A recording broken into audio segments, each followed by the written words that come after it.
नमस्कार दोस्तों, मैं हूं संदीप बिश्नोई और आप देख रहे हैं मेरा शो जानोगे तभी तो मानोगे। दोस्तों, आजकल बिश्नोई समाज एक पुरानी कहावत जैसा हो गया है। जैसे अपनी पुरानी कहावत में कहा जाता था ना कि आंधो पीसे और कुत्ता चाटा है, सेम वही हालात है जो बिश्नोई समाज में हो रहा है। पिछले कुछ दिनों से कुलदीप जी की और बुढ़िया जी के ऊपर आरोप भी, बलात्कार जैसे संगीन आरोप भी लगे हैं। तो इसी पूरे प्रकरण में क्या है, बिश्नोई है वो दो भागों में पूरा समाज बांट चुका है। कुछ लोग तो है कुलदीप जी का समर्थन कर रहे हैं और कुछ लोग है बुढ़िया जी का समर्थन कर रहे हैं। लेकिन एक बात तो बिल्कुल जायज है कि कुलदीप बिश्नोई की बजाय बुढ़िया जी के लोग ज्यादा समर्थन में है। वो यही बात कह रहे हैं भी कुलदीप जी के चुंगल से ये महासभा को स्वतंत्र कराना जरूरी था, जो कि बुढ़िया जी ने करवाया है। तो ये बात है, ये मैं अपने मेरे हिसाब से नहीं कह रहा हूँ, मेरे पास कमेंट आ रहे हैं तो और फोन वगैरह है, उनके जरिए मैं ये बात आप सभी से साझा कर रहा हूँ। तो बिश्नोई महासभा में क्या है, बिश्नोई महासभा के कर्तव्य है ना, वो बिश्नोई समाज के प्रति उदारवाद और बिश्नोई समाज के हितों की रक्षा के लिए बनाई गई है बिश्नोई महासभा। बिश्नोई समाज में कोई ऐसा लोग कार्य ना करे जो कि बिश्नोई के हितों की रक्षा के और बिश्नोई समाज के जो मूल है उनमें कुछ दिक्कत पैदा करे। यानी कि वहां पे कोई ऐसे कोई भी व्यक्ति वो ऐसा ना कर पाए जो कि हमारे समाज के भावनाओं को ठेस पहुंचा रहा हो। परंतु अभी भी बिश्नोई महासभा में बहुत सारी बदलाव की जरूरत है, क्योंकि बिश्नोई समाज में बहुत कुरीति फैल रही है जो कि समाज के मूल ढांचे को प्रभावित कर रही है। परंतु सबसे पहले महासभा को सशक्त करना बहुत ही ज्यादा जरूरी है, क्योंकि बिश्नोई महासभा में बहुत बड़े लेवल की जो मीटिंग जो है ना वो करवाने की अभी आवश्यकता है। अभी मीटिंग्स तो हो रही है, लेकिन क्या है, जो मीटिंग हो रही है वो बहुत ही शॉर्ट टाइम पे नोटिस पे मीटिंग करवाई जा रही है, जिससे क्या होता है बहुत ही कम लोग मीटिंग में पहुंच पाते हैं। हालांकि ये मीटिंग भी अच्छी बात है, परंतु मीटिंग का जो एजेंडा है ना वो बिश्नोई समाज के सभी लोगों तक नहीं पहुंच पाता है। ये आप मानिए, जो हम सोच रहे हैं ना वो एक बात तो है, वो इतनी आसानी से तो नहीं होने वाला। जो हम बदलाव की बात कर रहे हैं या बिश्नोई समाज के अंदर जितने भी जो कुरीतियां फैल रही हैं उनके ऊपर नकेल कसने के लिए हम सभी प्रत्येक बिश्नोई को तन मन से महासभा के साथ जुड़ना होगा, तभी हम लोग ऐसा कर पाएंगे। क्योंकि कोई भी समाज हो उसकी एक महासभा होती है, वह निष्पक्ष और स्वतंत्र रूप से काम करती है। आप देखेंगे जैसे सिख समाज है तो उसमें भी एसपी जीसी के जो मेंबर्स हैं तो वो पूरे एक क्षेत्र वाइज बने हुए हैं, अलग अलग क्षेत्रों से चुनाव करके वो आते हैं। तो पर बिश्नोई जो महासभा है इसका एजेंडा है ना वो बिल्कुल क्लियर नहीं हो पा रहा है, क्योंकि बिश्नोई महासभा है ये बहुत सालों से कुछ लोगों के प्रभाव में रही है, इसमें कोई दो राय नहीं है। ये जो अब घटना हुई है ये भी एक गुरु जम्बेश्वर भगवान की मर्जी से हो रही है, क्योंकि गुरु जम्बेश्वर भगवान जो है उनके जो अनुमति के बगैर तो पता भी नहीं हिल सकता। तो जो ये पूरा प्रकरण हुआ है इसको हम एक रूप देंगे और परत दर परत हम इसके ऊपर बात करेंगे। और अगर अभी तक मेरा आपने चैनल सब्सक्राइब नहीं किया है तो जल्दी से जल्दी प्लीज मेरा चैनल है उसको जरूर सब्सक्राइब करें, इससे हौसला मिलता है थोड़ा। बिश्नोई का कर्तव्य बनता है कि इस मुद्दे में बढ़ चढ़ कर हिस्सा लें और बिश्नोई समाज को सशक्त बनाने के लिए हर प्रकार का सहयोग करें। अब बिश्नोई महासभा के चुनाव की बात हो रही है, परंतु मेरा मानना है कि बिश्नोई महासभा में अभी बदलाव की जरूरत है। जैसे कुछ पदों का ऊपर बदलाव होना चाहिए, कार्यकारिणी का नए तरीके से गठन होना चाहिए और नई जिम्मेदारी भरे पद भी बनने चाहिए, ताकि भविष्य में बिश्नोई महासभा किसी के प्रभाव में ना आए। समय के अनुसार हर प्रणाली में बदलाव की जरूरत होती है और हमें बदलाव करने की जरूरी है। महासभा की शक्तियों किसी एक व्यक्ति के हाथ में देना उचित नहीं है। मैंने जब बात की है लोगों से और कुछ एक लोगों की राय है, मैं वो आपको बता रहा हूं। तो उनके अनुसार क्या है, बिश्नोई महासभा में 5 या 7 जैसा भी गुणी लोग बताएंगे या उस तरह का कमेटी का गठन होना चाहिए और कमेटी का जो कार्यकाल है वो 5 साल तक का होना चाहिए, जैसे कि हमारे विधानसभा में होता है। भी एक व्यक्ति का जो है वो कार्यकाल समाप्त हो जाए तो उसका चयन हो जाना चाहिए और फिर अगले साल एक अलग व्यक्ति के चुनाव हो जाना चाहिए, और वो जो व्यक्ति है वो अलग अलग क्षेत्र से होने चाहिए, किसी एक क्षेत्र से नहीं होने चाहिए। जहां जहां बिश्नोइयों का बहुल क्षेत्र है वहां से उसी हिसाब से वहां का एक मेंबर हो जो कि हर बार, और उसी का चुनाव के जरिए है जो वो मेंबर बनना चाहिए। और जो ये बिश्नोई महासभा है, इसके पद का है ना, उसका एक अलग अलग अध्यक्ष बनाने चाहिए। वो कैसे होने चाहिए, जैसे कि एक साहित्यकार अकादमी है, उनका एक अलग अध्यक्ष हो, कार सेवकों का एक अलग अध्यक्ष हो, निर्माण कार्य व जो भी हो रहे हैं उनके अलग हो, और चंदा और वित्तीय लेन देन के लिए एक अलग अध्यक्ष हो, जिनकी जो वो है वो उनकी पूरी जो जिम्मेवारी है वो कमेटी की तरफ होनी चाहिए। तो हर मसले पर कमेटी का ही निर्णय अंतिम हो और सभी की जिम्मेवारी है वो निश्चित की जाए। बिश्नोई महासभा किसी एक व्यक्ति या किसी एक क्षेत्र के बिश्नोइयों के लिए अधीन ना हो।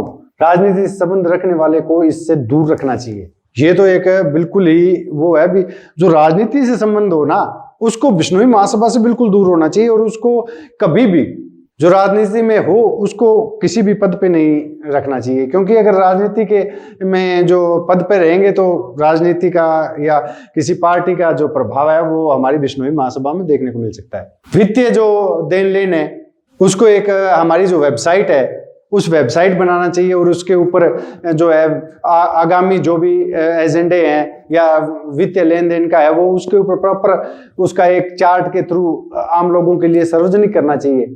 और चुनाव जल्दी कराना चाहिए। चुनाव है वो इलेक्ट्रॉनिक जरिए चुनाव कराएं जाए और ही बेहतर है, क्योंकि कोई भी व्यक्ति है वो अपनी आईडी के थ्रू वोट डाल सकता है। आज के इसमें तो कोई वो है ही नहीं, क्योंकि हर प्रत्येक व्यक्ति के पास मोबाइल है, घर में कोई ना कोई सदस्य तो पढ़ा लिखा होता ही है जो कि इलेक्ट्रॉनिक प्रक्रिया को आसानी से समझ सकता है। अगर फिर भी किसी को ना समझ आए तो उसके लिए और भी विकल्प तलाशे जा सकते हैं। बिश्नोई महासभा के द्वारा बिश्नोई समाज में जो फैल रही कुरीतियां है ना उन पर नकेल कसी जा सकती है, क्योंकि बिश्नोई समाज के में दिन प्रतिदिन इतने विकार पैदा हो रहे हैं जो कि समझ से परे हैं। उदाहरण स्वरूप में अगर आपको बताऊं तो आजकल लोगों में एक होड़ सी लगी हुई है कि बिश्नोई समाज की व्याख्या, जमवाणी की व्याख्या, बिश्नोई समाज के नियमावली पर किताबें प्रकाशन करने की हर व्यक्ति, हर साधु संत महानुभाव अपने हिसाब से करने में लगा हुआ है।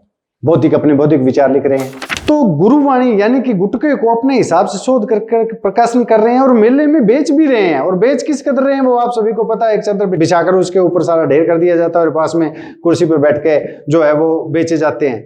तो ये तो सीधा सीधा गुरुवाणी की जो हमारी अवहेलना है।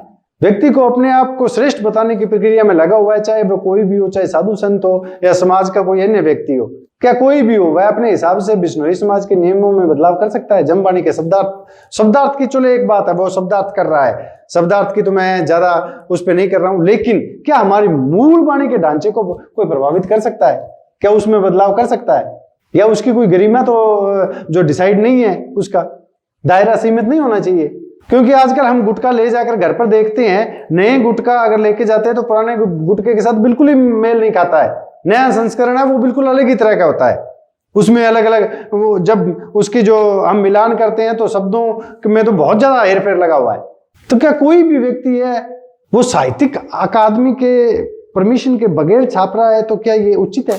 और दूसरा उदाहरण, जब हम दूसरे उदाहरण की बात करें तो वो है अभी मंदिरों के आसपास समाधियों का प्रचलन बढ़ना। जब किसी भी साधु संत का निधन हो जाता है तो उसकी समाधि है ना वो मंदिर के आसपास ही बना दी जाती है और धीरे धीरे लोग उस पर माथा टेकने लगते हैं, प्रसाद चढ़ाने लगते हैं। और गलती से अगर साधु संत से पूछ लिया जाए तो जो भी मंदिर का संचालन करने साधु होते हैं ना वह कहते हैं कि ये तुम्हारे गुरुजी थे, हम समाधि बनाएंगे, इससे आपको क्या दिक्कत है? क्या बिश्नोई समाज में इस तरह की कोई नियमावली है? इस तरह से पीर पूजा, मूर्ति पूजा का आगाज नहीं हो रहा है? आप बताइए। फिर तो थोड़े दिनों में आप देखेंगे वहां पर समाधियों के ऊपर जागरण लगने भी लगेंगे। समय रहते फिर महासभा अपने कर्तव्य को ना समझ पाई ना तो बिश्नोई समाज ने इस विषय पर ध्यान न दिया तो बिश्नोई समाज में अलग अलग पंथ चल पड़ेंगे और हर पंथ में अपना एक कोई कुलदेव होगा, जिसका आगाज तो अब की बार दीपावली को अलग अलग दिन मनाने की बहस को लेकर हो ही चुका है। क्या बिश्नोई समाज है वो जो कैलेंडर छपा, बिश्नोई जो महासभा कैलेंडर छपाती है तो उसके हिसाब से दिवाली नहीं मनानी चाहिए थी? क्योंकि किसी भी एक वर्ग ने दीपावली को एक अलग दिन चुन लिया और दूसरे वर्ग ने एक जो अलग दीपावली मनाई है तो ये घातक नहीं है? क्योंकि आजकल बिश्नोई समाज में मूर्ति पूजा, ताबीज, डोरा, झाड़ फूंक से इलाज वगैरह का प्रचलन तो बढ़ ही गया है। तो इस तरह समाज क्या किस तरफ जा रहा है? गुरु जम्बेश्वर ने जहां से हमें निकाला था क्या वहीं ये समाज नहीं वापस जा रहा है? जमवाणी को छोड़कर आप ये देखेंगे, जमवाणी को छोड़कर हर तरह की कथाएं हो रही है। यदि गुरु जाम्बो जी के मूल सिद्धांतों की तरफ ध्यान ना दिया ना तो बिश्नोई समाज का पतन निश्चित हो जाएगा। सभी विषय के ऊपर गौर करनी चाहिए। समाज में किसी भी तरह का वर्ग कोई भी हो, सभी पर बिश्नोई महासभा की दृष्टि होनी चाहिए। समाज के नियम गुरु जमवाणी के जो भी अनुकूल चल रहा है तो उसकी देखरेख भी होनी चाहिए, और अगर कोई विपरीत चल रहा है तो उसके ऊपर सख्त से सख्त कार्रवाई होनी चाहिए, क्योंकि बिश्नोई महासभा ही ऐसा कर सकती है। किसी मेरे एक व्यक्ति या किसी एक संस्था का ये काम नहीं है, क्योंकि उसके तो लोग सामने हो जाते हैं। और अगर ऐसा होगा फिर ही हम एक आदर्श समाज की है जो स्थापना कर पाएंगे। मैं किसी के बारे के अंदर या किसी व्यक्ति विशेष के बारे में बात नहीं कर रहा हूँ। ये आपको भी पता है, मुझे भी पता है, अभी हमारे समाज में जो ये सब चल रहा है, जो कुरीतियां चल रही है, हम सिर्फ एक ही बात कहते हैं जी कोई बात नहीं, सही है जी, आप लोग के लेनो देनो है, कोई दिक्कत नहीं, सही है जी। तो सही नहीं हो रहा है। अपने जमवाणी के नाम पर जो ये प्रोपेगेंडा रचा जा रहा है ना, ये सभी अपने हितों की रक्षा कर रहे हैं। बिश्नोई समाज के हितों के से उनका कोई लेना देना नहीं है, क्योंकि एक साइड में तो वो बिश्नोई समाज और जमवाणी की बात कर रहे होते हैं, और दूसरी साइड उनका मेन मकसद, अगर कोई एक व्यक्ति कहीं पे किसी से प्रश्न पूछ ले, अगर कोई विद्वान बंदा है, मैं किसी का नाम नहीं लेना चाहूँगा, अगर किसी से प्रश्न पूछ ले तो उसके जो समर्थक रहते हैं उसको इस तरह घूरते हैं जैसे इसने तो कोई बहुत बड़ा कांड कर दिया हो प्रश्न पूछ के, और ऐसे उन्हीं के बीच में बैठे होते हैं, क्योंकि उनको पता है अगर किसी व्यक्ति ने ऐसा पूछ लिया तो वो ही उन्हीं के बस विपरीत खड़े हो जाएंगे, भी ऐसा कैसा कर लिया जी, गुरुजी से आपने ये कैसा कह दिया जी, गुरुजी ने आपने ये कैसा कह दिया। तो जमवाणी का क्या होगा, आप सोचिए जरा। बिश्नोई समाज में अभी कई बार कुछ हो जाता है तो बड़ा बवाल हो जाता है। मैं कह रहा हूं जमवाणी के अनुसार चलिए। अभी तो छोटी छोटी दिखते हैं, अभी तो इन पे कंट्रोल किया जा सकता है, लेकिन फिर ये नासूर बन जाएंगे बिश्नोई समाज के लिए। और जहां से निकले थे, जहां से गुरु जम्बेश्वर जी ने हमें उस नरक से निकाला था, अभी आपको बिल्कुल सरल जो है रास्ता बता रहा हूं, तो हमें ये वहीं पे रास्ता डाल के उसी की तरफ खींचते हुए लेके जा रहे हैं पीछे। मेरी बात पे गौर करिएगा, समझिएगा, और कमेंट के जरिए हमें बताइएगा आपको क्या लगता है और क्या करने की आवश्यकता है। मैंने तो जो लोगों के साथ विचार विमर्श किया है ये वो राय है, और हर एक को राय या अपना तर्क देने की आज़ादी है। मैं ये नहीं कह रहा हूँ भी ऐसा ही हो, परंतु इन विषयों के ऊपर गौर किया जा सकता है। बिश्नोई होने के नाते मुझे भी अपने समाज की चिंता है, आपको भी है, तो इसके लिए थोड़ा बहुत जितना भी आप कमेंट के जरिए लिखिए, आपके मन में जो बातें आ रही है वो कमेंट में लिख दीजिएगा। अगर और किसी तरह का चारा नहीं हो रहा है तो मेरा मन किया, मैंने वीडियो बना दिया, मेरे विचार आपको अच्छे लगे वो ना लगे हों, या मेरे कहीं अगर मेरे विचार से सहमत नहीं हो तो किस विचार से सहमत नहीं हो, इसके बारे में कमेंट में आप जरूर लिखिएगा।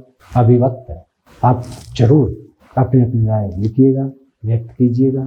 तो और इसी के साथ ही मैं अपनी वीडियो समाप्त करता हूँ। और अभी तक अगर आपने मेरा चैनल सब्सक्राइब नहीं किया है तो जल्दी से जल्दी फॉलो भी कीजिएगा, सब्सक्राइब भी कीजिएगा, और नोटिफिकेशन बेल भी ऑन कर दीजिएगा। नमन प्रणाम, नमस्कार, जय हिंद।